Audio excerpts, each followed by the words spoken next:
bonjour, j'espère que tu vas bien.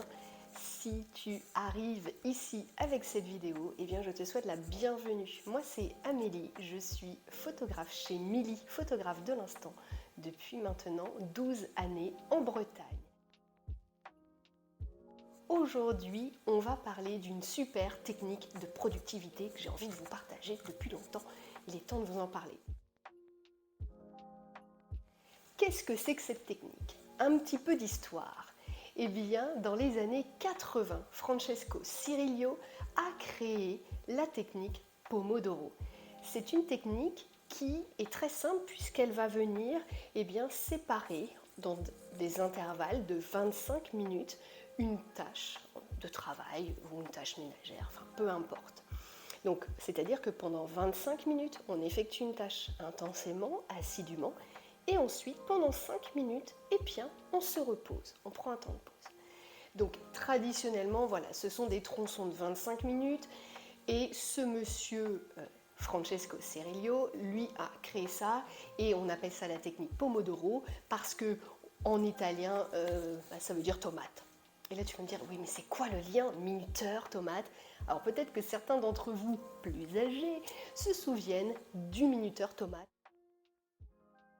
Voilà, qu'on retrouvait en fait dans les cuisines traditionnellement de nos grands-mères ou de nos mères, enfin voilà, de nos tatas ou de nos papas, peu importe. Voilà, eh bien, on retrouvait ce minuteur-là. Et en fait, il a utilisé ce fameux minuteur en se disant, eh bien, toutes les 25 minutes, le minuteur sonne, la tomate sonne, le pomodoro sonne, et bien, ça veut dire que la tâche doit être finie. Ça, c'était pour le côté culture. Et puis comme ça, maintenant, tu sais dire ti amo et pomodoro. Je t'aime tomate. C'est pas mal! Pourquoi je te parle de cette méthode? Parce que cette méthode, je l'applique au quotidien. Cette méthode, elle fonctionne. Donc moi, ce que je t'invite à faire, si tu as envie de t'acheter un minuteur pomodoro, un minuteur tomate, tu peux, va faire les brocantes, pourquoi pas, mais sinon, tu as ton téléphone portable qui fait très bien minuteur. Désormais, quand tu vas faire une tâche, eh bien tu te mets des tronçons comme ça de 25 minutes. 25 minutes, c'est à la fois très court, mais aussi assez long. Quand on travaille assidûment, c'est bien assez long. Et ce que je te propose, c'est de faire ça, que ce soit au boulot ou dans ton quotidien, par exemple, pour une tâche ménagère, etc. Enfin, peu importe en fait. Tout ce que tu veux. Genre, tiens, là, je dois désherber mon jardin, je me mets 25 minutes. Au bout de 25 minutes, j'ai le minuteur qui sonne. Ça veut dire que là, j'ai 5 minutes de pause. Mais de pause, c'est pas...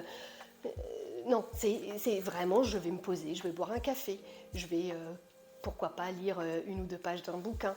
Oui, en 5 minutes, on peut faire plein de choses. Et une fois qu'on est posé, une fois qu'on se sent bien, on repart sur une nouvelle activité et puis un nouvel intervalle de 25 minutes. Voilà. Alors ça, au quotidien, ça fonctionne vraiment. Les exemples que j'applique à mon quotidien de photographe, tout simplement, la phase de tri.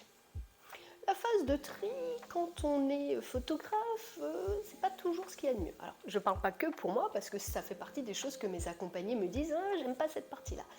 Effectivement, moi, la phase de tri, c'est quelque chose qui me dérange dans le sens où je me prends dans la tronche que j'ai loupé telle photo, que celle-ci, elle est loupée, machin. Donc, moi, je vois un peu le côté négatif. C'est comme ça, c'est pas bien. Il y en a d'autres qui vous diraient non, pas du tout, c'est n'importe quoi. C'est comme ça que je le vis. Donc, plutôt que de le vivre mal, et être en train de trier pendant des heures et que ça se passe pas bien, ce que je fais, c'est que toutes les 25 minutes, j'ai le minuteur qui sonne. 5 minutes de pause qui me permettent de m'évader, de défatiguer mon regard aussi, parce qu'il ne faut pas oublier ses yeux, surtout quand on porte des lunettes déjà. Donc vraiment, on va défatiguer ses yeux, on va faire autre chose. Alors quand on a la chance d'avoir du beau temps, etc., je vais dehors, je marche un petit peu, je vais sur la terrasse, je vais marcher dans l'herbe, marcher nu-pied, 5 minutes.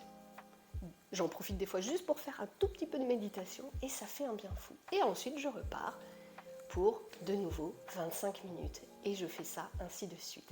Je peux vous dire qu'on vit beaucoup mieux les choses. Alors ça n'empêche que oui, je me prends toujours en pleine face que j'ai loupé tel ou tel moment. Bien sûr, c'est comme ça, mais je le vis mieux.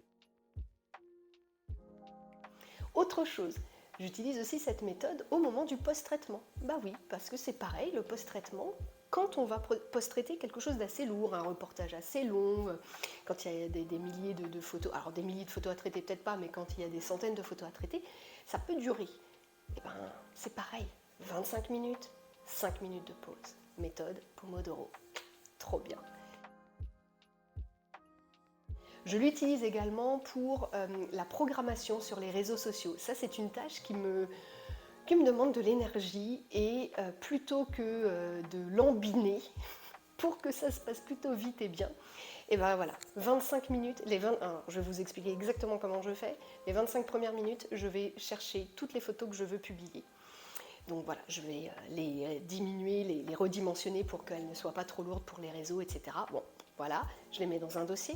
Ensuite, j'ouvre alors comment ça s'appelle, Facebook Business ou je sais pas quoi, qui me permet de programmer à la fois sur Insta et sur Facebook. Ok. Et là, bah, je programme.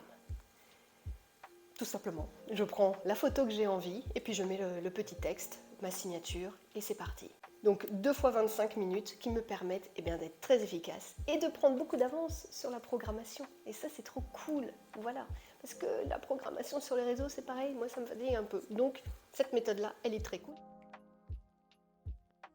La rédaction d'articles, ça peut être fastidieux. Moi c'est pas comme ça que je le vois, mais moi j'aime bien écrire donc ça me dérange pas. Mais du coup, ce que je fais quand je prépare un article, alors 25 minutes j'avoue, c'est un petit peu long pour le choix des photos, donc en général ça se passe moins comme ça, mais c'est souvent en 25 minutes j'écris un article en entier, c'est-à-dire que les 5 premières minutes je choisis mes photos. Ensuite, les 5 autres minutes, je vais les mettre en page. Et puis, tout le reste du temps, c'est pour l'écriture. Et en général, à la fin des 25 minutes, si c'est un article long, attention, hein, si c'est pour raconter un reportage où j'ai passé plusieurs heures dans la famille, etc., oui, 25 minutes, c'est bon. Sinon, en 25 minutes, je peux rédiger 2 articles de courte séance, hein, j'entends, hein, avec, je sais pas, 20 clichés, un truc comme ça, je peux écrire 2 articles. Voilà, pour vous montrer que c'est applicable à notre travail et à notre quotidien de photographe, mais ça va être le même pour le vidéaste qui aura besoin de dérocher, etc., et de post-traiter ensuite. Ce sera la même pour une fleuriste qui va dire, eh ben là, voilà, j'ai 25 minutes pour faire tel bouquet. Ce sera la même chose pour la coiffeuse qui doit faire sa comptabilité et qui se donne 25 minutes et puis 5 minutes de pause. Ça marche pour tous les métiers et je te le disais en début de vidéo, c'est aussi une méthode que l'on peut utiliser dans son quotidien et ça c'est trop cool. Voilà ce que j'avais envie de te partager. La vidéo touche à sa fin, c'est donc le moment du mot de la fin. Aujourd'hui, si tu es encore là, je t'invite à écrire en commentaire bouteille. Ça voudrait dire que tu es là et que tu as regardé cette vidéo jusqu'au bout. Et pour ça, je te dis un grand merci. Merci infiniment pour tes commentaires, pour tes likes, pour tes partages et tes messages un peu partout sur les réseaux au sujet de ces vidéos. Ça me touche beaucoup. Et je te dis à la semaine prochaine pour cette fois-ci un podcast qui devrait vous plaire, j'espère. Je vous dis à très bientôt, ici, là-bas ou ailleurs, qui sait. Ciao.